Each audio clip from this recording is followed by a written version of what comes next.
નમસ્કાર. ગુજરાત માધ્યમિક અને ઉચ્ચતર માધ્યમિક શિક્ષણ બોર્ડ પ્રેરિત નીટ પ્રશિક્ષણ આ વર્ગોમાં ફરી એક વખત હું બીએ નાયક આપ સૌ સારસ્વત મિત્રો અને વિદ્યાર્થી મિત્રોનું સ્વાગત કરું છું, આવકારું છું. મિત્રો, ધોરણ 11 રાજ્ય પરીક્ષા બોર્ડ ગુજરાત રાજ્ય પાઠ્યપુસ્તક મંડળ દ્વારા પ્રકાશિત થયેલું આપણું પાઠ્યપુસ્તક, જેમાં ધોરણ 11ના યુનિટ 3 એટલે કે એકમ 3 તત્વોનું વર્ગીકરણ અને ગુણધર્મોમાં આવર્તિતતા એ પ્રકરણ આપ ભણી ચૂક્યા છો. અને નીટ અંતર્ગત જે સ્પર્ધાત્મક પરીક્ષા લેવાય છે તેમાં આ જ એકમ યુનિટ 3થી પ્રખ્યાત છે. આપણે એનો અભ્યાસ પણ કરી ચૂક્યા છે. પણ નીટ અંતર્ગત આપણે આ અભ્યાસમાં, આ પ્રકરણમાં જે જુદા જુદા એકમોને, એટલે કે નાના પાયે જે પરમાણ્વીય ક્રમાંક, પરમાણ્વીય ત્રિજ્યા, આયનીકરણ એન્થાલ્પી, ઇલેક્ટ્રોન પ્રાપ્તિ એન્થાલ્પી, વિદ્યુત ઋણતા, ઓક્સિડેશન અવસ્થામાં પણ જે આવર્તનીય વલણ જોવા મળેલ છે, આ તમામનો એક પછી એક અભ્યાસ કરતા આવ્યા. મિત્રો, આજના આ એપિસોડમાં આપણે ગત અભ્યાસ કરેલ તેનો સમગ્ર અભ્યાસ પણ લઈશું. અને છેલ્લો મુદ્દો કે જે વિદ્યુત ઋણતા, આવર્તમાં અને સમૂહમાં તેમજ ઓક્સિડેશન અવસ્થામાં આવર્તીય વલણ શું છે તેના કેટલાક પ્રશ્નોની ચર્ચા કરીશું. અને આવા પ્રશ્નોના જવાબ આપવા માટે આવી સ્પર્ધાત્મક પરીક્ષામાં કેટલીક શોર્ટ કી, કેટલાક ઊંડાણભર્યો અભ્યાસ, એનો આપણે થોડોક વિસ્તૃત અભ્યાસ કરીશું. તો આવો ટેલીટોપ પર આપણું જે પ્રથમ પાનું હતું અગાઉના એપિસોડમાં એ જ અહીં પ્રદર્શિત થાય છે.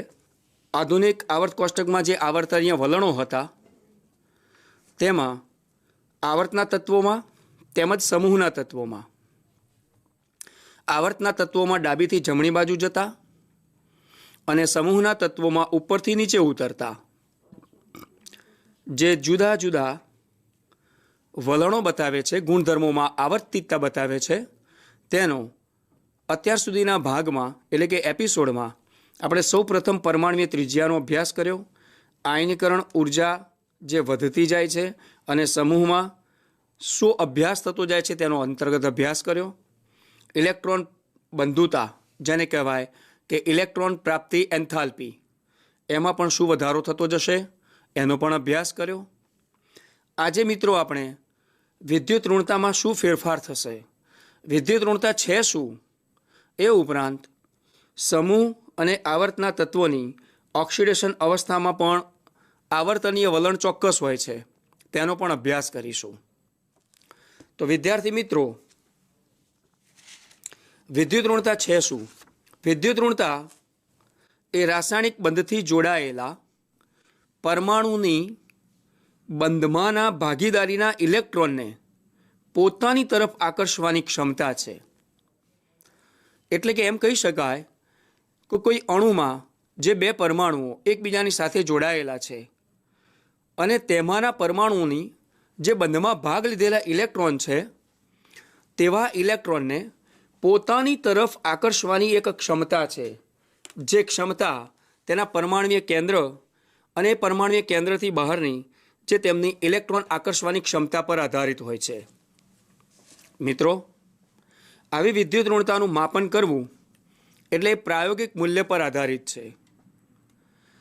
આપણા રાજ્ય પરીક્ષા બોર્ડ ગુજરાત રાજ્ય પાઠ્યપુસ્તક મંડળના જે ધોરણ 11ના પાઠ્યપુસ્તકમાંના ક્રમમાં કેટલાક મૂલ્યો પણ આપેલા છે. આ વિદ્યુત ઋણતાના મૂલ્યો પ્રાયોગિક રીતે નોંધવામાં આવે છે. તેનું નિરપેક્ષ મૂલ્ય માપવું અશક્ય છે મિત્રો, પરંતુ કેટલાક વૈજ્ઞાનિકોએ તેમના પ્રાયોગિક અભ્યાસ કરેલ.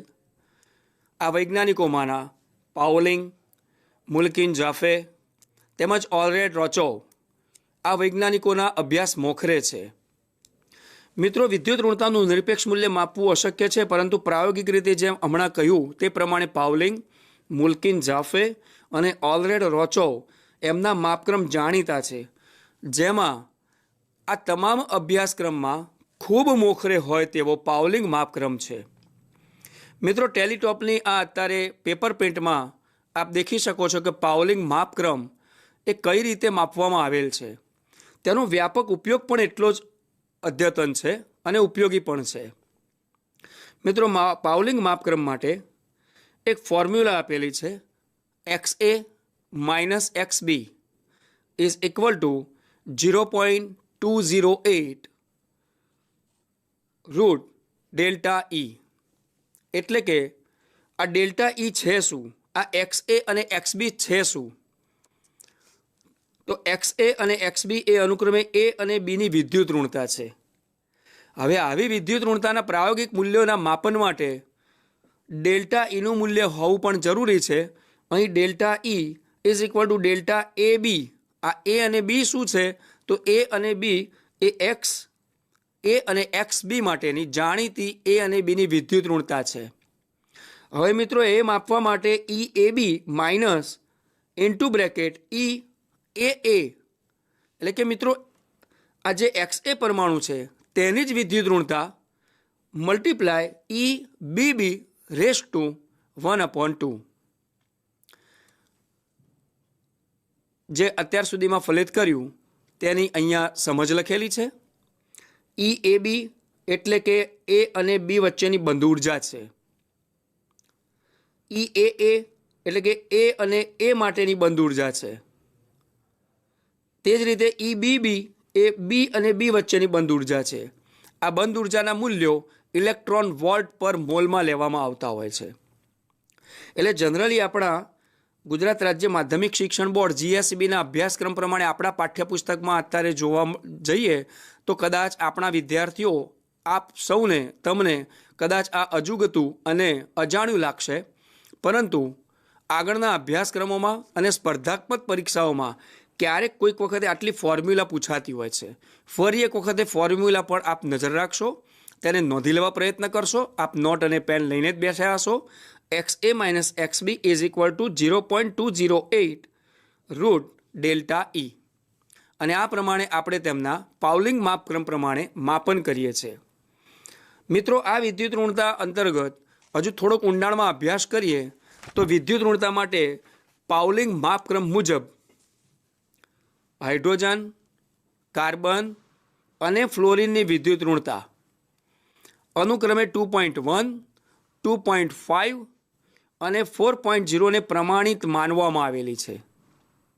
હવે એમ થશે કે આ કઈ રીતે માનવામાં આવી છે? આપણા પાઠ્યપુસ્તકની અંદર પણ આવી રીતે કેટલીક વિદ્યુત ઋણતાના મૂલ્યો આપેલા છે કે હાઇડ્રોજન, કાર્બન અને ફ્લોરિનની વિદ્યુત ઋણતા સાહેબ આવી રીતે તો કેવી રીતે માપી શકાય કે 2.1, 2.5, 4.0? પરંતુ આ બધા જ મૂલ્યોને પ્રમાણિત માનીને તેને અંતર્ગત બીજા તત્વોની વિદ્યુત ઋણતા ગણવામાં આવતી હોય છે. હમણાં જ એક પેલી ફોર્મ્યુલા ના કીધી XA માઇનસ XB, તો એ પ્રમાણે એવી પાઉલિંગ માપક્રમની અંદર આવા કેટલાક મૂલ્યો શોધીને આધુનિક આવર્ત કોષ્ટકમાં તેમના વલણો નક્કી કરવામાં આવેલા છે. આવા પ્રાયોગિક મૂલ્યો પર આધારિત જે તત્વોની ગોઠવણી થયેલી છે મેન્ડેલીવના આવર્ત કોષ્ટક પછી જેમ જેમ રોજબરોજ જે પ્રમાણે અભ્યાસ થતા ગયા અને એ પ્રમાણે અત્યારે જે આપણે મોડર્ન પિરિયોડિક ટેબલનો અભ્યાસ કરી રહ્યા છે તેમાં આવા આધુનિક આવર્ત કોષ્ટકમાં આવા પ્રાયોગિક મૂલ્યો વિદ્યુત ઋણતાના મૂલ્યો પરથી કહી શકાય કે એક જ આવર્તમાં ડાબીથી જમણી બાજુ જતા પરમાણુ ક્રમાંક વધતા વિદ્યુત ઋણતામાં વધારો થાય છે. ફરી એક વખતે કોઈ એક જ આવર્તમાં ડાબીથી જમણી બાજુ જતા પરમાણુ ક્રમાંક વધે તેમ વિદ્યુત ઋણતામાં વધારો થાય છે. એટલે આપણી પહેલી જે શીટ હતી ટેલીટોપ પર કે કોઈ પણ એક આવર્તમાં વિદ્યુત ઋણતા વધે છે ડાબીથી જમણી બાજુ જતા, તો જુઓ સમૂહમાં ઉપરથી નીચે ઉતરીએ ટોપ ટુ બોટમ તો એ પ્રમાણે વિદ્યુત ઋણતામાં ઘટાડો જોવા મળવો જોઈએ. હવે આ બધા મૂલ્યો પાઉલિંગના માપક્રમ પ્રમાણે આપણે પ્રાયોગિક રીતે માપેલા છે, સ્વીકારેલા છે અને તેને પ્રમાણિત માની બીજા તત્વોની વિદ્યુત ઋણતા શોધી શકાય છે. જેમ આવર્તમાં વાત કરી તે પ્રમાણે સમૂહમાં પણ અહીંયા હમણાં એક ક્લેરિફિકેશન આપ્યું કે એક જ સમૂહમાં ઉપરથી નીચે ઉતરતા પરમાણ્વીય ક્રમાંક વધે તેમ વિદ્યુત ઋણતા ઘટે છે. હવે આપણું જે આવર્ત કોષ્ટક છે એ આવર્ત કોષ્ટક આપણા આ ધોરણ 11ના અહીંયા નિર્દેશિત છે એવા પાઠ્યપુસ્તકમાં આપણા આવર્ત કોષ્ટકને પણ અહીંયા સરસ મજાનું રંગીન S, P, D અને F જૂથમાં વર્ગીકૃત કરેલું બતાવવામાં આવેલ છે. बस बात रही मात्र वारंवार आ पाना खोली अने आपणे जोवानी अने ते जोया पछी तेनो अभ्यास करवानी के हकीकतमां विद्युत ऋणता छे शुं अने विद्युत ऋणताना मूल्यों आपणे आप्या छे तो आपणे कई रीते अभ्यास करी सकीशुं। मित्रों, ए विद्युत ऋणताना मूल्यों परमाणुीय त्रिज्याना मूल्यों आपणा आ पाठ्यपुस्तकमां पाना फेरवीशुं तो आपणने क्यारेक ख्याल आवशे के आपणा मूल्यों ए प्रायोगिक रीते कई रीते स्वीकारेला छे। आप अपना धोरण 11 राज्य परीक्षा बोर्डना पाठ्यपुस्तक मंडळना धोरण 11 पार्ट 1 में 45 नंबरना पाना पर कोष्टक नंबर 3.10B के जे पाउलिंग मापक्रम मुजब अहीं मूल्यों आपेला छे अने एमां लखेलुं छे के आ मात्र जाणकारी माटेना मूल्यों छे। एटले के आपणी राज्य परीक्षा बोर्ड द्वारा लेवाती परीक्षामां बनी शके छे के आवा मूल्यों गोखीने पूछी नाखवा अने गोखीने तैयार करीने लखी नाखवा एना करता अंडरस्टेन्डिंग होय अने समजीए तो आवर्तनीय वलण विषे आपणे जाणकारी मेळवी शकीए। एटले अहींया नम्र एवो प्रयास करेलो छे के पाउलिंगना मत प्रमाणे आ जुदा जुदा तत्वोना एटले के आल्कली तत्वोना पण छे अने हेलोजन तत्वोना पण छे एम विद्युत ऋणताना मूल्यों आपेला छे। अने केम आल्कली धातु तत्वोना अने हेलोजन तत्वोना ज आपेला हशे? तो पाठ्यपुस्तक में थोड़ुंक आपणे वधारे अंदर ऊंडाणभरी अभ्यास करिए तो तरत ख्याल आववो जोईए के समूह 1 अने अहीं समूह 17 ए एकबीजानी साथे जेम के आल्कली धातुना हेलाइड संयोजनों बनावे छे तो ते बंनेनी वच्चेनुं विद्युत ऋणतानुं मूल्यनो कंईक चोक्कस तफावत होवो जोईए अने परिणामे तेमनामां आयनिक वलण होवुं जोईए। एटला ज माटे अहींया आल्कली धातुओ अने हेलोजन समूहना तत्वोनो ज मात्र तफावत अने बंनेने ज अहींया प्रदर्शित करवामां आवेला छे। आ तमाम मूल्यों जे छे ते पाउलिंगना मत प्रमाणे आपेला छे अने पाउलिंगना मत प्रमाणे अगाऊ जे कीधुं ते प्रमाणे આપણે એના એક ફોર્મ્યુલામાં મૂલ્યો મૂકીને પ્રાયોગિક રીતે એ મૂલ્યો શોધી શકાય છે। તો મિત્રો, આપણા પાઠ્યપુસ્તકનું એટલું જ મહત્ત્વ છે અને આ જ પાઠ્યપુસ્તક આપણી નીટની તૈયારી માટે આપણને આગળ ધપાવે છે। વિદ્યુત ઋણતાના આ મૂલ્યોમાં થોડોક વધારે વિશેષ આગળ અભ્યાસ કરીએ। જેમ વિદ્યુત ઋણતા ઘટે, હવે મિત્રો ખાસ ધ્યાન રાખવાની જરૂરિયાત છે। અહીં એક જ આવર્તમાં અને એક જ સમૂહના તત્વોમાં विद्युत ऋणताना मूल्यों में शू फेरफार थाय छे तेनी चर्चा करी, परंतु हवे जे मुद्दो लईने आपणे आगळ वधीए छे ते जेम विद्युत ऋणता घटे तेम तत्वनी विद्युत धनमयता वधे छे। एटले आनी परथी एक चोक्कस कही शकाय के आवर्त कोष्टकमां डाबीथी जमणी बाजू जईए अने जो विद्युत ऋणता वधे तो तेमनी विद्युत धनमयता घटे छे।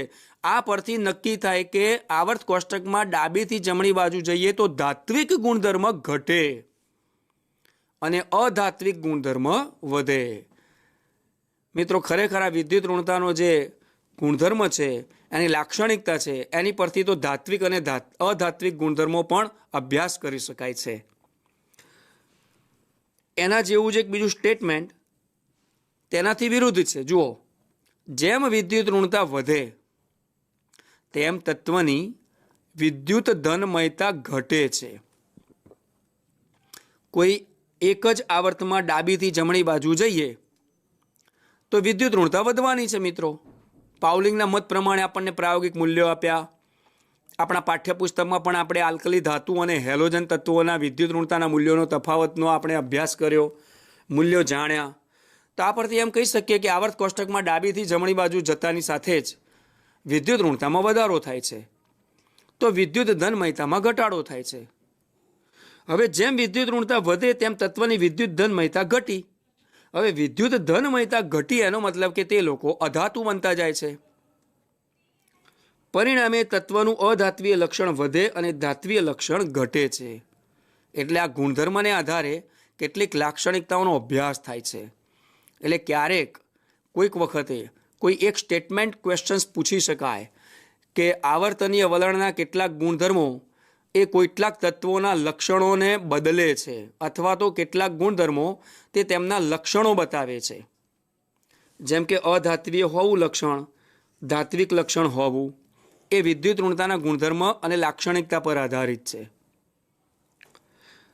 मित्रों, आगळनुं एक स्टेटमेंट, बे जुदी जुदी विद्युत ऋणता धरावता હવે મિત્રો વિદ્યુત ઋણતા શબ્દ આવે એટલે સ્વાભાવિક આપણે અહીંયા જે સરખામણી કરી કે વિદ્યુત ઋણતા અને વિદ્યુત ધનમયતા એટલે બંને એકબીજાના ઇન્વર્સ પ્રપોર્શનલ્સ હોય, એટલે કે બંને વ્યસ્ત પ્રમાણમાં હોય. એટલે લગભગ આગળના મુદ્દાઓમાં અને કેટલાક આની પર આધારિત બનતા પ્રશ્નોમાં આ બંને શબ્દો વચ્ચેનો ક્યાંક ક્યાંક તફાવત જોવા મળશે અને બંને શબ્દોનો ઉપયોગ કરીને કેટલાક પ્રશ્નો બનાવવામાં આવશે.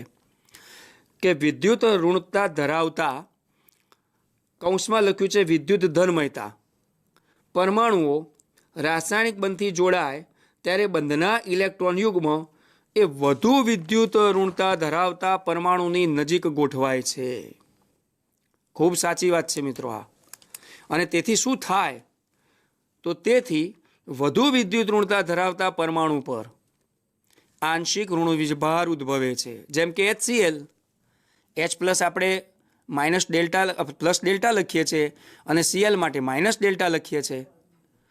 એટલે કે જેમ પરમાણુ પર આંશિક ઋણ વીજભાર અને બીજા પરમાણુ પર આંશિક ધન વીજભાર ઉદ્ભવશે, જેથી આવા બંધ ધ્રુવીય બનશે.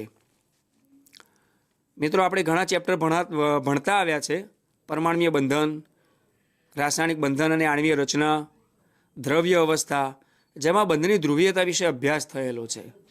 મિત્રો આ બંધની ધ્રુવીયતા માટે પાયાનો અભ્યાસ અને સાચી સમજણ અહીંયા મૂકેલી છે કે પરમાણુ પર જ્યારે આંશિક ઋણ વીજભાર અને એ જ રીતે અન્ય પરમાણુ પર આંશિક ધન વીજભાર હશે, તો આ ઋણ વીજભાર અને ધન વીજભાર જે આંશિક રીતે છે તેના કારણે બંધ ધ્રુવીય બને છે. અને આ જ્યારે પણ બંધ ધ્રુવીય બને એના કારણે જ સંયોજન આયનીય લક્ષણ ધરાવશે. એટલે આયનીય લક્ષણ ધરાવવાનું કોઈ પણ સંયોજન હોય તો તેનું આયનીય સંયોજન હશે, તો આયનીય સંયોજન ધરાવવાનું જે લક્ષણ છે એ લક્ષણ કોના પર આધારિત છે? તો કે વિદ્યુત ઋણતા પર આધારિત. અને વિદ્યુત ઋણતા ઉપર કેમ આધારિત? તો એના કારણો આપણે ઉપર જણાવ્યા તે પ્રમાણે. નેક્સ્ટ સ્ટેટમેન્ટમાં આપણે જઈશું. રાસાયણિક બંધથી જોડાયેલા બે પરમાણુઓ વચ્ચેની વિદ્યુત ઋણતાનો તફાવત. મિત્રો ખાસ અહીંયા ધ્યાન રાખવા જેવું છે કે રાસાયણિક બંધથી જોડાયેલા બે પરમાણુઓ વચ્ચેની વિદ્યુત ઋણતાનો તફાવત વધારે હશે તેમ તે બંધનું આયનીય વલણ પણ વધારે હશે અને સહસંયોજક વલણ ઓછું હશે. સહસંયોજક વલણ માટે આપણે કાર્બન અને હાઇડ્રોજનના સંયોજનો લઈ શકીએ. આયનીય વલણ માટે આપણે સોડિયમ ક્લોરાઇડ છે કે અન્ય કોઈ પણ આલ્કલી ધાતુના હેલાઇડ સંયોજનો વચ્ચેનું પણ લઈ શકીએ. હવે આવા વલણોને ગાણિતિક અને સૈદ્ધાંતિક રીતે સાબિત કરવા છે મિત્રો. તો એના માટેનો એક નમ્ર પ્રયાસ અહીંયાથી રજૂ કરીએ છીએ. જોઈ શકો છો કે બંધનું આયનીય વલણ જો આપણે શોધવું હોય એની ચોક્કસ માત્રામાં કે કેટલું મૂલ્ય છે, 0.1, 1.0, 1.5, 1.7 કેટલું મૂલ્ય મળે છે. તો આવા જે પરમાણુઓ છે તેમના માટે બંને પરમાણુઓ જે બંધથી જોડાયેલા હશે તેમના માટે તેમની પ્રાયોગિક દ્વિધ્રુવ ચાકમાત્રા જરૂરી હોવી જોઈએ. આપણી પાસે જાણીતી હોવી જોઈએ કે પ્રાયોગિક દ્વિધ્રુવ ચાકમાત્રા કેટલી છે અને એ ઉપરાંત તેમની સૈદ્ધાંતિક દ્વિધ્રુવીય ચાકમાત્રા કેટલી છે. એટલે કે પ્રાયોગિક દ્વિધ્રુવ ચાકમાત્રા ભાગ્યા સૈદ્ધાંતિક દ્વિધ્રુવીય ચાકમાત્રા ગુણ્યા 100% કરીશું એટલે આપણને તેનું મૂલ્ય મળશે. હવે સૈદ્ધાંતિક દ્વિધ્રુવીય ચાકમાત્રા આપણે શોધવી છે અથવા તો આપણે જાણવી છે, તો શું કરીશું? તો કોઈ પણ પરમાણુઓ હશે તો તે ઇલેક્ટ્રોન બાહ્ય કક્ષામાં હશે. ઉપરાંત તે પરમાણુ વચ્ચે ચોક્કસ બંધ હશે. આ બંને પરમાણુઓ વચ્ચેના જે બંધ હશે તે બંધ માટેની તેની ચોક્કસ બંધ લંબાઈ હશે. એટલે આપણે શું કરીશું કે તેમાં રહેલો જે ઇલેક્ટ્રોન છે એ ઇલેક્ટ્રોન માટેનો વીજભાર જાણીએ છીએ, તે વીજભાર લેવાનો અને બંને પરમાણુ વચ્ચેનો જે બંધ છે એ બંધની બંધ લંબાઈ લઈશું. એટલે સૈદ્ધાંતિક દ્વિધ્રુવીય ચાકમાત્રા જાણી શકાશે. આ ફોર્મ્યુલાનો ઉપયોગ કરતી વખતે આપણી પાસે આ દ્વિધ્રુવીય ચાકમાત્રા સૈદ્ધાંતિક રીતે હોવી જરૂરી છે અને પ્રાયોગિક રીતે માપેલી હોય તે અહીંયા મૂકી દેવાની છે. પણ સૈદ્ધાંતિક રીતે દ્વિધ્રુવીય ચાકમાત્રા સાહેબ અમે લાવીએ ક્યાંથી? તો એના માટે જે પણ પરમાણુ માટે તેમની દ્વિધ્રુવીય ચાકમાત્રા શોધવી હોય તો તેમાં તે ઇલેક્ટ્રોનનો વીજભાર મૂકી દેવાનો છે, જેનું મૂલ્ય નક્કી છે કે 4.803 × 10⁻10 ESU. આ એકમમાં તેની આટલી વેલ્યુ છે. હવે જે પરમાણુઓ છે તેમના માટેની તેની બંધ લંબાઈ લઈ લેવાની છે. જેમ કે આગળ મેં એક પેપર શીટમાં સમજાવ્યું તે પ્રમાણે XA અને XB આ એક્સ એ અને એક્સ બી વચ્ચેનું તેનું બંધનું અંતર એટલે કે તેની બંધ લંબાઈ. હવે આપણી પાસે ઈ અને ડી છે, એની વેલ્યુ અહીંયા મલ્ટિપ્લિકેશન કરીશું એટલે E multiply D, that means mu, એટલે કે તે સૈદ્ધાંતિક દ્વિધ્રુવીય ચાકમાત્રા મળી જશે. હવે આ સૈદ્ધાંતિક દ્વિધ્રુવીય ચાકમાત્રાને આપણે આ ફોર્મ્યુલામાં મૂકી દો, પ્રાયોગિક જે મૂલ્ય આવ્યું છે તે મૂકી દો, મલ્ટીપ્લાય 100%થી આઉટ ઓફ વર્ક કરી નાખો, પરિણામે બંધથી જોડાયેલા બે પરમાણુઓની વિદ્યુત ઋણતાનો તફાવત મળી જશે. હવે ખાસ નોંધવા જેવી બાબત એ છે કે અહીંયા જે અત્યારે આપણે એક સ્ટેટમેન્ટનો અમે ઉપયોગ કરેલો છે કે સંયોજન આયનીય વલણ ધરાવતું હોય, ક્યારે? જ્યારે કે એનો માઇનસ ડેલ્ટા અને પ્લસ ડેલ્ટા હોય. પરંતુ એના ઉપર આધારિત એક બીજું સ્ટેટમેન્ટ છે કે આવા રાસાયણિક બંધથી જોડાયેલા બે પરમાણુઓ વચ્ચેની વિદ્યુત ઋણતાનો તફાવત જો વધારે આવે, હવે આ તફાવત મેળવવા માટે જ આપણે આ ફોર્મ્યુલા વાપરી. આ ફોર્મ્યુલામાં ખૂટતી કિંમત મેળવવા માટે આપણે આવી એક ફોર્મ્યુલા વાપરી અને એના કારણે ટોટલ જે વેલ્યુ મળશે, બંધનું આયોનીય વલણ માપવું છે તો એ આયોનીય વલણ એક ચોક્કસ એનો ક્રાઇટેરિયા છે કે જો તેનું મૂલ્ય એટલે કે બંધથી જોડાયેલા બે પરમાણુઓની વિદ્યુત ઋણતાનો તફાવત જો 1.7 હોય તો તે બંધ લગભગ 50% આયનિક વલણ ધરાવતું જ હોય. ફરીથી એક વખતે મિત્રો કે દાખલા તરીકે આપણી પાસે એક્સ એ અને એક્સ બી છે, આ બંને વચ્ચેની વિદ્યુત ઋણતાનો તફાવત જો 1.7 આવ્યો તો તેમનો બંધ જે છે એ લગભગ 50% આયનીય વલણ ધરાવતું હોય છે. એનો મતલબ કે તેમનામાં સહસંયોજક વલણ થોડું ઓછું થશે. હજુ જો 1.7 કરતાં આ વેલ્યુ વધી ગઈ કે ઘટી ગઈ તો તેના આયનીય વલણ ઉપર પણ અસર થશે, એટલે કે તેમનું આયનીય વલણ પણ વધશે કે ઘટશે. જેમ આયનીય વલણ વધશે તો સહસંયોજક વલણ ઘટશે અને માટે જ આ સ્ટેટમેન્ટનો અહીંયા ઉપયોગ કર્યો છે કે આયનીય વલણ વધે તો સહસંયોજક વલણ ઘટશે. એટલે આયનીય વલણ મેળવવા માટે આપણે આ એક ચોક્કસ ફોર્મ્યુલા બતાવી છે. મિત્રો, આપને ખૂબ ઉપયોગી પુરવાર થશે અને ખરેખર તેને આપ અમલમાં મૂકો એ જરૂરી પણ છે. કેટલીક વખતે સૈદ્ધાંતિક રીતે ક્યારેક નીટમાં કોઈક એક્ઝામ્પલ બેઝ આ ચેપ્ટરમાંથી આપણને કોઈ એમસીક્યુ પૂછાય તો આપણે આનો સઘન સારી રીતે જવાબ આપી શકીએ. એટલા માટે એક અહીંયા નમ્ર પ્રયાસ કરેલો છે કે કોમ્પિટિટિવ એક્ઝામમાં માત્ર પાઠ્યપુસ્તક પર આધારિત જ પ્રશ્નો પૂછાય એવું જરૂરી નથી હોતું. પરંતુ હા, એ જરૂરી છે કે કોઈ પણ રાજ્ય પરીક્ષા બોર્ડ હશે એનો નિર્ધારિત કરેલો જે અભ્યાસક્રમ છે તેની પર આધારિત જ આ બધી નીટ અને એમના સિલેબસ છે.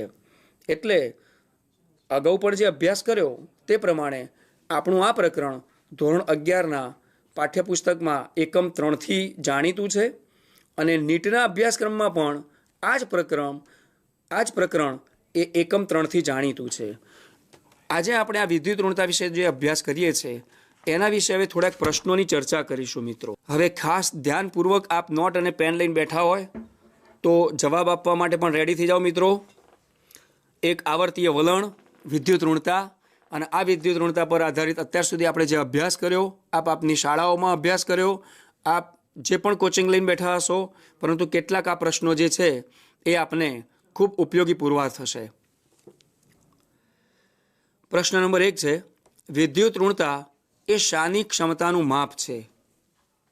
વિદ્યુત ઋણતા એક શાની ક્ષમતાનું માપ છે? તો સ્વાભાવિક છે કે આપણને ખબર તો પડી ગઈ કે સૌથી પહેલાં જ કીધું હતું કે કોઈ પણ પરમાણુ માટેનું ઇલેક્ટ્રોન આકર્ષવાની ક્ષમતા છે. એટલે પ્રોટોન આકર્ષવા માટે, ઇલેક્ટ્રોન આકર્ષવા માટે, પ્રોટોન અપાકર્ષવા માટે કે એની અપાકર્ષણની તો વાત જ નથી આવતી. પ્રોટોન આકર્ષણની વાત નહીં આવે કારણ કે વિદ્યુત ઋણતા એ ઋણ વિદ્યુત ભાર બતાવતા હોવાના કારણે તેમાં ઇલેક્ટ્રોન શબ્દ આવશે અને માટે ઇલેક્ટ્રોન આકર્ષવા માટેની ક્ષમતાનું માપ છે. એટલે આ એનો સાચો જવાબ છે. ક્વેશ્ચન નંબર 2, સૌથી વધુ વિદ્યુત ઋણ તત્વની બાહ્ય કક્ષાની ઇલેક્ટ્રોનીય રચના શું? મિત્રો, પ્રશ્ન ધારો કે આપણે વાંચી જઈએ અને માત્ર સમજીએ, બંનેમાં બહુ ફેર છે. જ્યારે પણ આપ એમસીક્યુ તૈયાર કરવા બેસો છો ત્યારે એમસીક્યુને તૈયાર નથી કરવાના હોતા, એમસીક્યુને ગોખવાના નથી હોતા.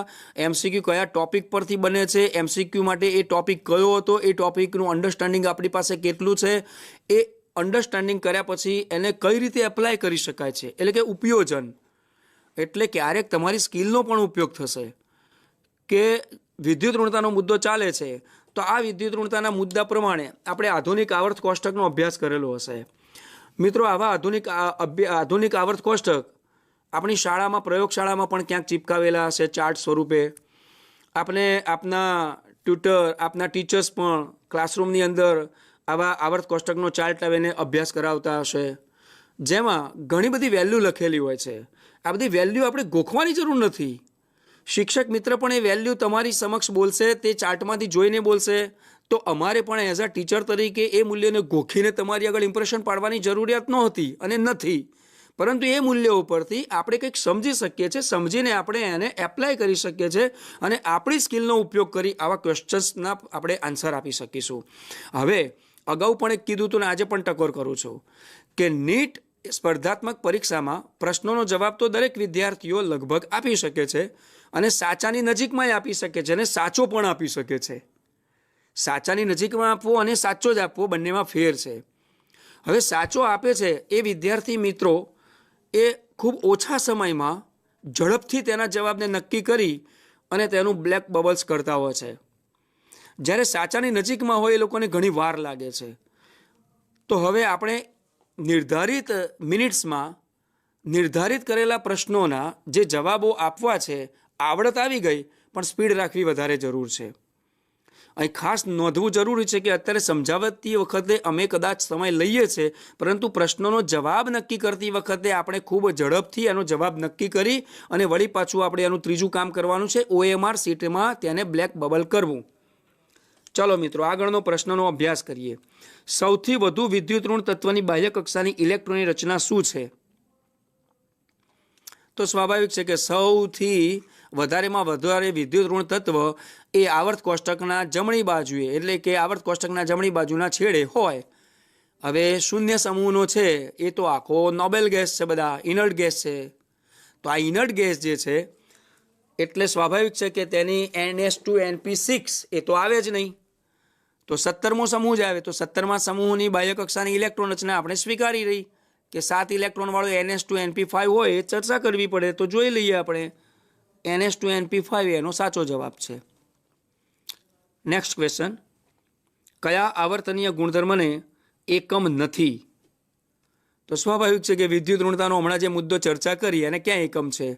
તો આયનીકરણ એન્થાલ્પી હોય તો એકમ હશે, પરમાણુય ત્રિજ્યા માટે એકમ હશે, ઇલેક્ટ્રોન પ્રાપ્તિ એન્થાલ્પી માટે હશે, કારણ કે આ બધાના એકમો છે. જ્યારે વિદ્યુત ઋણતા માટે એવું કોઈ એકમ નથી. માટે આ પ્રશ્ન કયા આવર્તનીય ગુણધર્મને એકમ નથી? તો કે વિદ્યુત ઋણતા માટે. નેક્સ્ટ ક્વેશ્ચન, સામાન્ય રીતે નીચી વિદ્યુત ઋણતા ધરાવતા તત્વને શું હોય? વિદ્યુત ઋણતા જેની નીચી છે તો એના માટે ખરેખર શું હોવું જોઈએ? તો આયનીકરણ એન્થાલ્પીનું મૂલ્ય નીચું હોય, કારણ કે એનું વિદ્યુત ઋણતાનું મૂલ્ય નીચું હોય તો એનો સ્વાભાવિક મતલબ એ થાય છે કે તેની આયનીકરણ એન્થાલ્પી તેને ઓછી આપવી પડે. તો નીચી આયનીકરણ એન્થાલ્પીનું મૂલ્ય હોય, નાનું પરમાણ્વીય કદ હોય, ઊંચી ઋણ વિદ્યુત ઇલેક્ટ્રોન પ્રાપ્તિ એન્થાલ્પી હોય કે ઋણ આયન બનવાની વૃત્તિ હોય. તો સ્વાભાવિક છે કે જો ઋણ આયન બનવાની વૃત્તિ હોય તો પછી એની વિદ્યુત ઋણતા વધારે બનતી જાય. અહીંયા તો આપણને આપ્યું છે કે નીચી વિદ્યુત ઋણતા ધરાવતા તત્વ છે, એટલે એનો સાચો જવાબ થશે નીચી આયનીકરણ એન્થાલ્પી. નેક્સ્ટ ક્વેશ્ચન,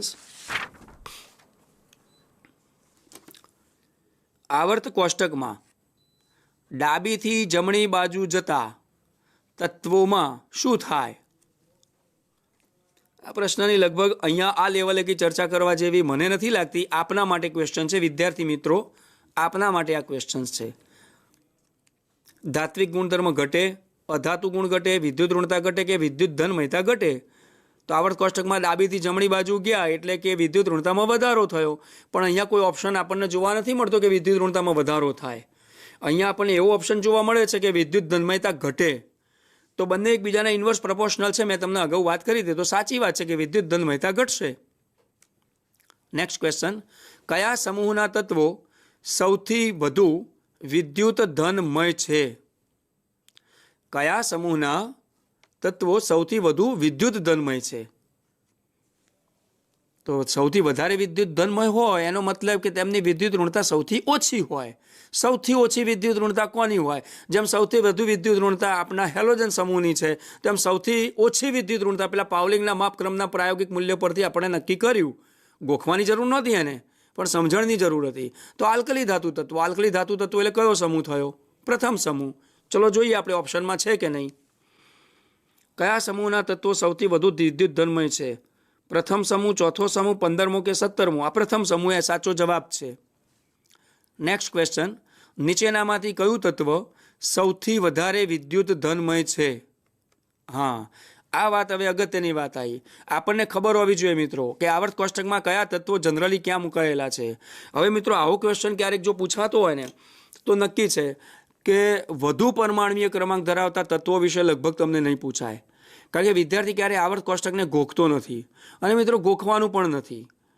કારણ કે સાચી પદ્ધતિ એ છે કે કોઈ પણ પરમાણુનો પરમાણુ ક્રમાંક તમારી પાસે જ્ઞાત હોય તો તેના તમામ પ્રકારના ગુણધર્મોની ચર્ચા એ ઇલેક્ટ્રોનની રચનાને આધારે થઈ શકે.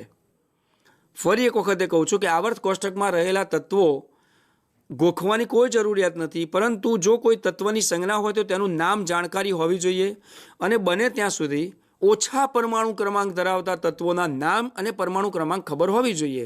જેમ કે સોડિયમ છે, મેગ્નેશિયમ છે, લિથિયમ છે, fluorine, chlorine, bromine, boron, aluminium, આ વગેરે જે બધા તત્વો છે એ તત્વોના કેટલાક પરમાણુ ક્રમાંક તો આપણે ધોરણ 11 તમે અભ્યાસ કરતાં 12માં આવી ગયા હશો.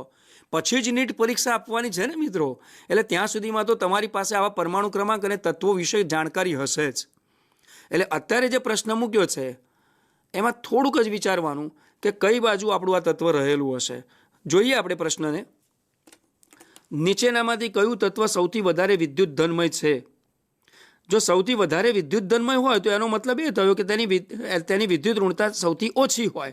તો સૌથી ઓછી વિદ્યુત ઋણતા હોય એ આલ્કલી ધાતુ હોય અને સૌથી વધારે હોય તો હેલોજન હોય. જો આમાં આલ્કલી ધાતુનું કોઈ તત્વ હોય તો આપણે એને પહેલું પસંદ કરવાનું.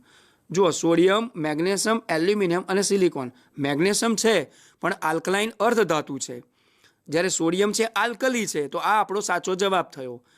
આ નજીકનો જવાબ છે પણ આ સાચો જવાબ છે. નેક્સ્ટ ક્વેશ્ચન્સ, નીચેનામાંથી કયા તત્વની વિદ્યુત ઋણતા વધારે છે? હવે વધારે વિદ્યુત ઋણતા ધરાવતા તત્વ માટે આવા પ્રશ્નની જેમ જ ચર્ચા કરવી રહી કે આપણે એની સરખામણી કરવાની છે. તો પ્રશ્નના વિકલ્પોને જોતા કાર્બન, અત્યારે આપેલા તત્વોમાં કાર્બન એ એનો સાચો જવાબ છે. કારણ કે તમે ચારે ચાર તત્વોની સરખામણી કરો તરત ખબર પડશે કે લેડ ખરું પણ લેડ સમૂહમાં નીચે ઉતરી ગયું છે પાછું.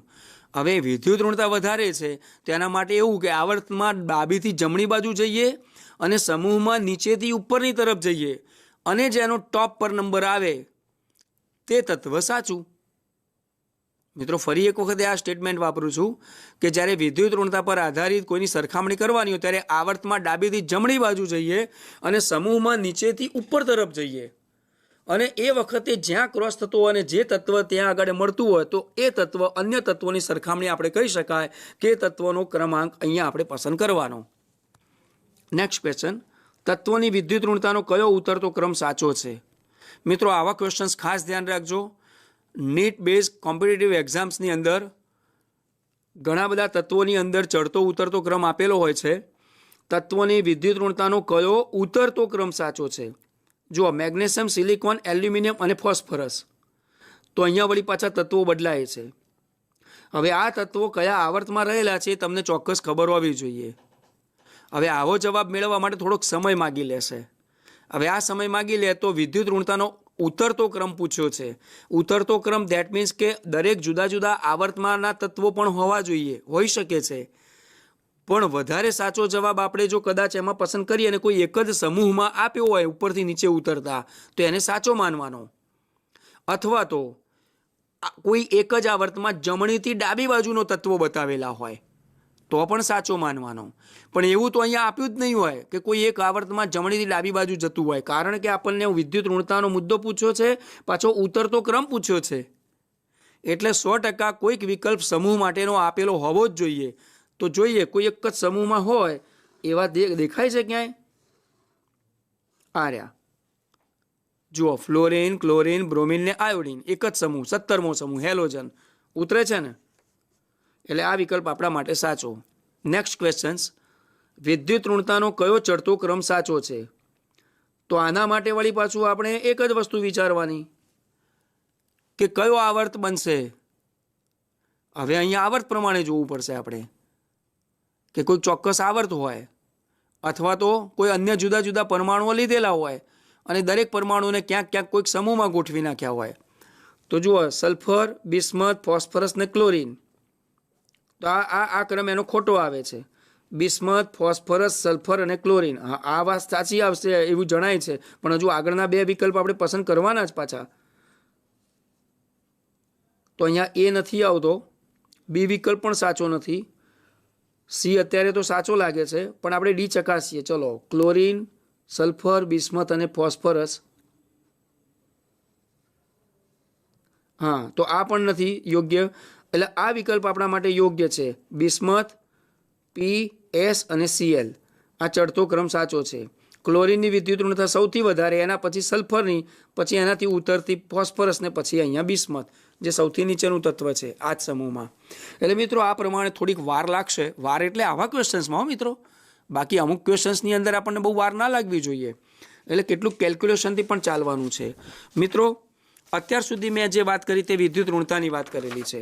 તો વિદ્યુત ઋણતાના મુદ્દાને આપણા આ એકમની અંદર અહીંયા પૂર્ણ કરીએ છીએ.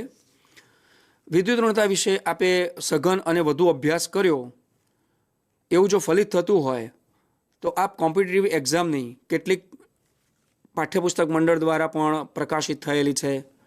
ઉપરાંત માધ્યમિક શિક્ષણ બોર્ડનો પણ એક નંબર અને બહુ જ સારો એક અભિગમ હતો કે આજથી 2-3 વર્ષ પહેલાં માધ્યમિક શિક્ષણ બોર્ડ દ્વારા પણ આવી જી અને નીટની એક ટેક્સ્ટબુક કહીએ તો ટેક્સ્ટબુક અને એને પ્રદર્શિત કરવામાં આવી હતી, પ્રકાશિત કરવામાં આવેલી છે, સીડી સ્વરૂપે પણ છે.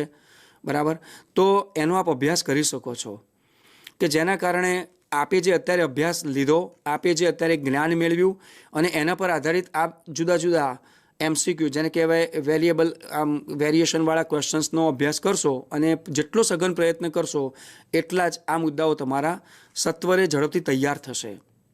હવે આપણા પ્રકરણની અંદરનો એક નિચોડ જે આખા રસાયણ વિજ્ઞાન માટે બહુ અગત્યનો છે. કારણ ઓક્સિડેશન અવસ્થા એ રસાયણ વિજ્ઞાનમાં ડગલે ને પગલે કામ લાગશે અને રસાયણ વિજ્ઞાનનો આ ઓક્સિડેશન અવસ્થાનો ડગલે પગલે કામ લાગતો મુદ્દો જે છે એ તમામ વિષયો માટે સંગઠિત છે, એટલે કે કનેક્ટેડ છે, જે છે ઓક્સિડેશન અવસ્થા. મિત્રો ઓક્સિડેશન અવસ્થા એ ઓક્સિડેશન આંક છે, પણ સંયોજકતા અને ઓક્સિડેશન આંકનો થોડોક ડિફરન્સ છે. શું છે એનો આપણે સઘન અભ્યાસ કરીશું. આવો ટેલિટોપ પર. આધુનિક આવર્ત કોષ્ટકમાં આવર્તીય વલણ, એમાં સમૂહ અને આવર્તના તત્વોમાં ઓક્સિડેશન અવસ્થા પણ આવર્તી વલણ બતાવતું હોય છે.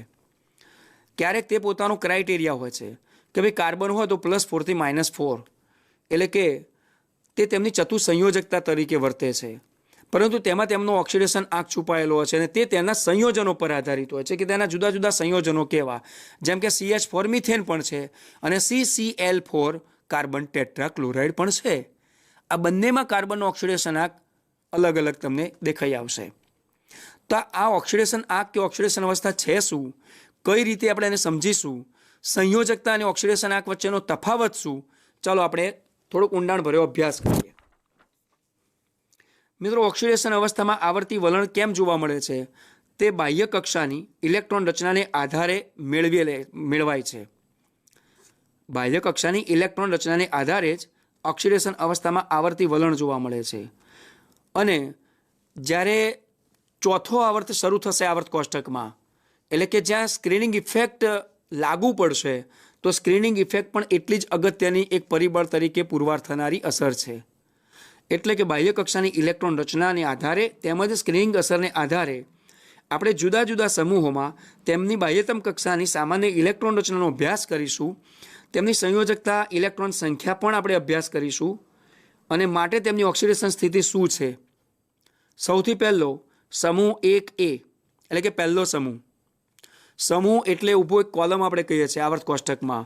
જેમ કે આવર્ત કોષ્ટકમાં આપણી પાઠ્યપુસ્તકમાં પણ બતાવેલું છે કે આધુનિક આવર્ત કોષ્ટક હમણાં પણ આપને મેં અહીંયા પ્રદર્શિત કર્યું હતું કે જે ધોરણ 11ના ગુજરાત રાજ્ય પાઠ્યપુસ્તક મંડળના પાર્ટ 1 ધોરણ 11માં 35 નંબરના પાના ઉપર આ આવર્ત કોષ્ટક બતાવેલું છે. હું તો કહું છું કે જ્યારે પણ નવરાશની પળો હોય ત્યારે આવી આકૃતિઓ, આવા કોઠા, આવી રંગબેરંગી જે આકૃતિઓ, તેના તત્વોને ખાલી નજર નાખીશું ને તો પણ ઘણું આપણે મેળવી શકીશું. મિત્રો આ બધા જે કોલમ છે, સમૂહો છે, આ બધા ઊભા, એ સમૂહની ચર્ચા કરીએ છીએ. 1A, 2A, 3A, A અને Bમાં વિભાજિત કરેલા છે. આપણે મિત્રો આધુનિક અભ્યાસમાં ભલે 18 થાંભલા છે, પરંતુ અષ્ટકના નિયમ પ્રમાણે તેને 8માં વિભાજિત અને એકત્રિત વર્ગીકૃત કરેલા છે.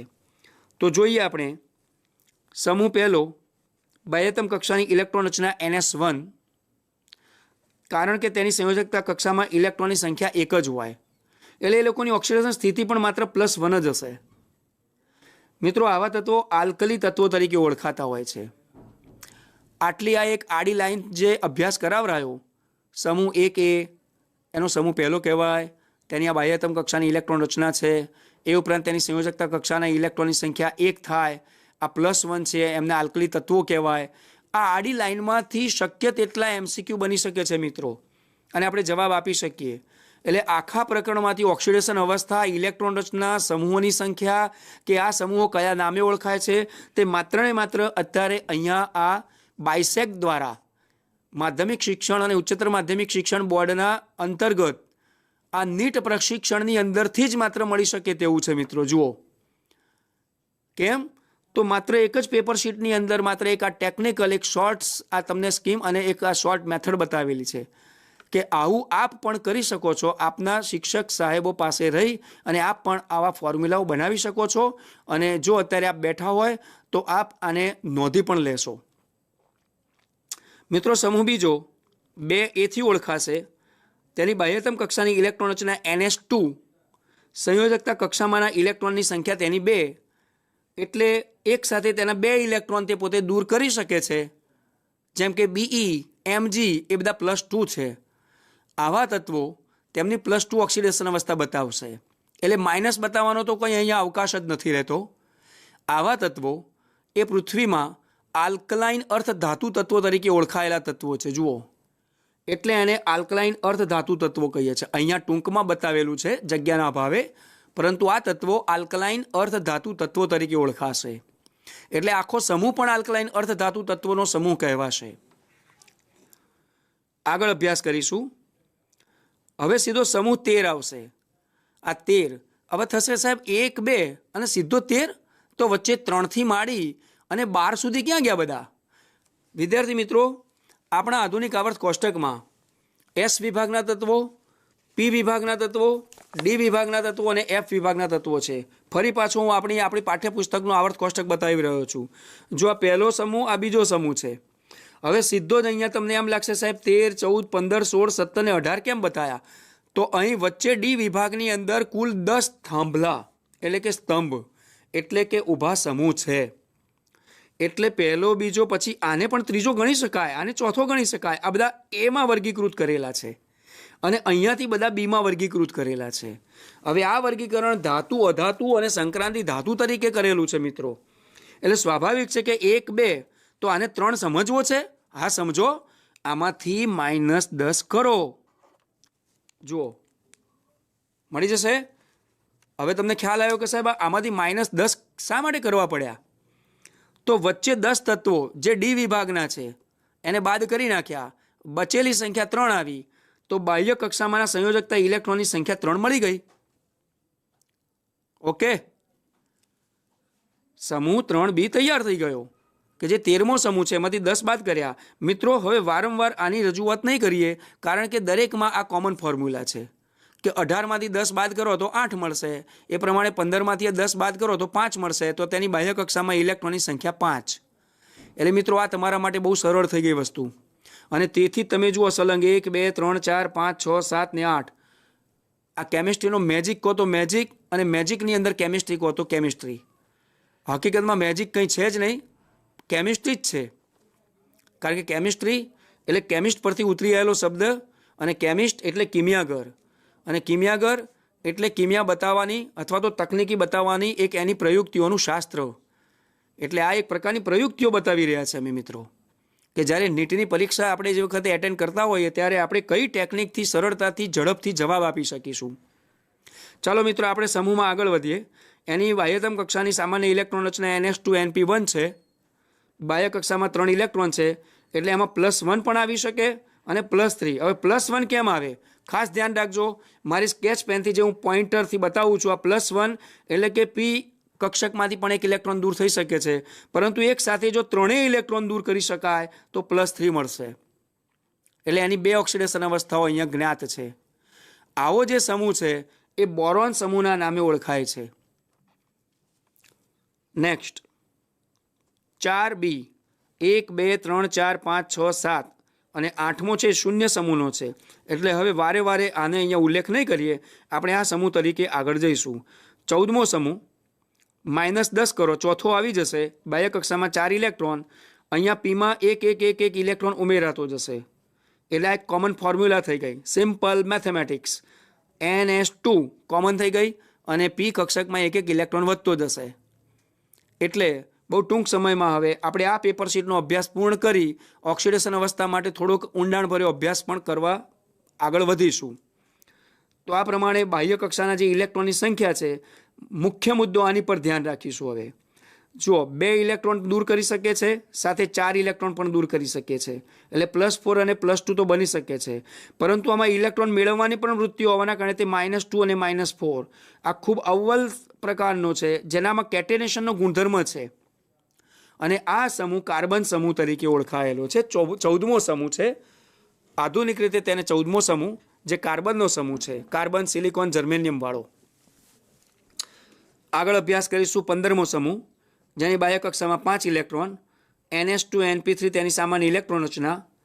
તમે જોઈ શકો છો કે તેમાં 3 અને 3 ને 2 5 એટલે કે +3 અને +5 બંને ઓક્સિડેશન અવસ્થાઓ છે. એની સ્થાયી વધુ ઓક્સિડેશન અવસ્થા છે -3, 3 ઇલેક્ટ્રોન મેળવવાની, કારણ કે પીમાં અયુગ્મિત 3 ઇલેક્ટ્રોન છે, યુગ્મિત થવા પ્રયત્ન કરશે એટલે -3. આ સમૂહ નાઇટ્રોજન સમૂહ તરીકે ઓળખાશે. સમૂહ નંબર 16 NS2 NP4, બાહ્ય કક્ષાના 6 ઇલેક્ટ્રોન. હવે અહીંયા પણ આપ જોઈ શકો છો -4 -3 -2 -1, સિમ્પલ મેથેમેટિક્સ એન્ડ ફોર્મ્યુલા.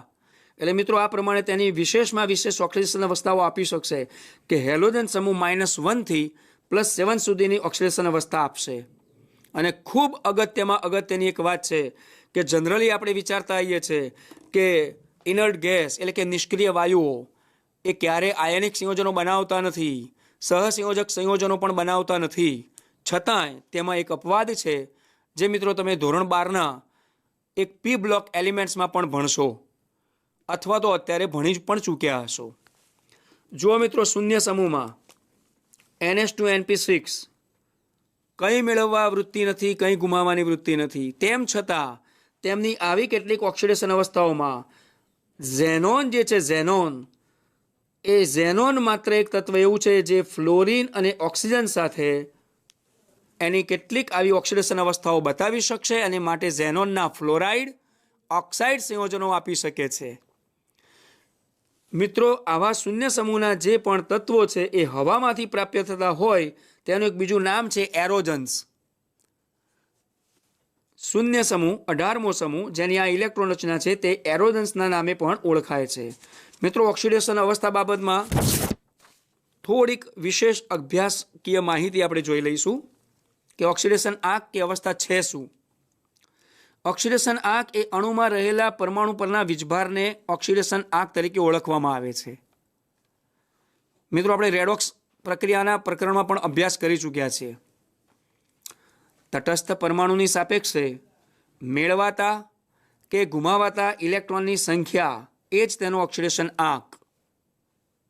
મિત્રો, હવે S, P અને D વિભાગ બાબતમાં શું કહેવામાં આવે છે? તો S વિભાગના તત્વોમાં ઓક્સિડેશન આંક +1 આલ્કલી ધાતુનો અને +2 એ આલ્કલાઇન અર્ધ ધાતુ માટે છે, જે આપણે હમણાં પેપર શીટનો અભ્યાસ કર્યો. P વિભાગના તત્વો ધન ઓક્સિડેશન આંક ઉપરાંત ઋણ ઓક્સિડેશન આંક પણ ધરાવે છે, જ્યારે D વિભાગના તત્વો એક કરતાં વધુ ઓક્સિડેશન આંક ધરાવે છે. મિત્રો, આ D વિભાગના તત્વો જે છે એ આ D વિભાગના તત્વો એક કરતાં વધુ ઓક્સિડેશન આંક ધરાવવાની તેમની વૃત્તિ એ એમની સંક્રાંતિત્વ બતાવે છે, અને માટે આવા તત્વોને D વિભાગના સંક્રાંતિ તત્વો તરીકે ઓળખવામાં આવતા હોય છે. હવે સંયોજકતા અને ઓક્સિડેશન આંક વચ્ચે થોડોક જે તફાવતની બાબત છે એ તફાવતની બાબત આપણે અભ્યાસ કરી લઈશે. કોઈ એક તત્વની અન્ય તત્વ સાથે જોડાવાની ક્ષમતા એટલે સંયોજકતા. જેમ કે H+1 Cl-1 Na+1 Cl-1 વગેરે વગેરે. સંયોજકતા એ બાહ્ય કક્ષામાં રહેલા ઇલેક્ટ્રોનની સંખ્યા પર આધારિત છે. સમૂહના તત્વોના પરમાણુઓની સંયોજકતા અચળ હોય છે. આ અચળ હોય છે એટલે કે કોઈ એક જ હોય છે એમ. દાખલા કે પહેલો સમૂહ લઈએ તો બધાની +1, બીજો સમૂહ લઈશું આપણે આલ્કલાઇન અર્ધધાતુ તત્વોનો તો કે +2. એવી રીતે 17મો સમૂહ હેલોજનનો લઈશું મિત્રો તો કે -1. એ જ પ્રમાણે આપણે ઓક્સિજનનો સમૂહ લઈશું તો તેની બાહ્ય કક્ષામાંના ઇલેક્ટ્રોન જે સંખ્યા છે અને તેમની મેળવવાની વૃત્તિ છે એટલે કે બધા -2. એટલે આ પ્રમાણે +1 અને -1 જેથી એક સંયોજન બનશે NaCl વગેરે વગેરે, CaCl. એ પ્રમાણે જો Mg લીધું આપણે +2 અને ઓક્સિજન -2 લીધું તો MgO મેગ્નેશિયમનો ઓક્સાઇડ બની શકશે. પણ જો સોડિયમ લઈએ અને ઓક્સિજન લઈએ તો તેના જુદા જુદા ઓક્સાઇડ આપી શકશે. પેરોક્સાઇડ આપી શકે, સુપર ઓક્સાઇડ આપી શકે છે. નેક્સ્ટ, ઉમદા વાયુઓની સંયોજકતા 0 હોય છે, જે હમણાં મેં વાત કરી કે ગુમાવવા કે મેળવવા માંગતા નથી. એન્ડ લાસ્ટ, હાઇડ્રોજન માપક્રમને આધારે S અને P વિભાગના તત્વો માટે આખા આવર્ત કોષ્ટકમાંના કોઈ આવર્તમાં સંયોજકતા 1 થી 4 સુધી વધી શકે, 5 ના હોય પછી. કારણ કાર્બન છે ને પેલો 14મો સમૂહ, અને ઘટે તો ત્યારબાદ 4 થી 0 સુધી ઘટી શકે છે. મિત્રો, આવા ઓક્સિડેશન આંક પર આધારિત કેટલાક પ્રશ્નોની બહુ ટૂંકમાં આપણે ચર્ચા કરી લઈશું. ટૂંકમાં એટલા માટે કે ઓક્સિડેશન આંક પર આધારિત પ્રશ્નોની ચર્ચા કરવા બેસીએ તો આખા રસાયણ વિજ્ઞાનમાં રેડોક્સ પણ આવી જાય, કાર્બનિક રસાયણના કેટલાય પરિવર્તનો આવી જાય, કેટલાક કાર્બનિક સંયોજનો પણ આવી જાય, કેટલાય ક્રિયાશીલ સમૂહો આવી જાય. એટલે આપણે જુદા જુદા પ્રકારના કેવા પ્રશ્નો પૂછી શકાય તે માત્ર એક થોડોક અભિગમ રહેશે. પ્રશ્ન 1, સમૂહ 16 અને 17ના તત્વો અનુક્રમે કયા તત્વો તરીકે ઓળખાય છે? બહુ સિમ્પલ આન્સરવાળો આ એક ક્વેશ્ચન છે. ધોરણ 11નો અભ્યાસ કર્યા પછી આપ કહી શકશો કે સાહેબ આનો જવાબ તો ચાલ્કોજન અને હેલોજન. સ્વાભાવિક છે ને? ચલો નેક્સ્ટ ક્વેશ્ચન. નાઇટ્રોજન, ફોસ્ફરસ અને ક્લોરીનની સામાન્યતઃ સંયોજકતા અનુક્રમે કઈ હોય? તો સ્વાભાવિક છે કે નાઇટ્રોજનની કઈ આવશે? 3. ફોસ્ફરસની પણ કઈ આવે? તો કે 3. ક્લોરીનની તો કે 1. સંયોજકતા પૂછીએ છો આમ વિદ્યાર્થી મિત્રો. એટલે જુઓ અહીંયા પ્લસ માઇનસ આ તે વીજભાર સહિત કશું જ નથી. વીજભાર સહિતનો આંકડો હશે તો મેળવેલા કે ગુમાવેલા હશે. +1 ગુમાવેલા અને -1 તો કે મેળવેલા. અહીંયા માત્ર સંયોજકતા પૂછી છે તો આપણો વિકલ્પ સાચો બનશે A. Next questions. ઓક્સિજન તત્વને હંમેશા કયા તત્વ સાથે ધન ઓક્સિડેશન અવસ્થા હોય? હા, બહુ સિમ્પલ. ઓક્સિજન તત્વ માઇનસ છે. ફ્લોરિન, ક્લોરીન, સલ્ફર, હાઇડ્રોજન આ બધા આપેલા હોય, પરંતુ જેની વિદ્યુત ઋણતા સૌથી વધારે છે તો ઓક્સિજન અને ફ્લોરિન જોડાશે તો ઓક્સિજન કેવું બનશે? તે ઓક્સિજન તત્વને હંમેશા કયા તત્વ સાથે ધન ઓક્સિડેશન અવસ્થા હોય? તો કે ફ્લોરિન સાથે. એટલે આપણો એ વિકલ્પ સાચો આવશે. હેલોજન તત્વો હાઇડ્રોજન સાથે કેવા પ્રકારના સંયોજનો બનાવશે? તો બહુ સિમ્પલ છે. હેલોજન તત્વ -1 અને હાઇડ્રોજન માટે +1 બનાવી શકે તો HX પ્રકારના. X એ હેલોજન છે.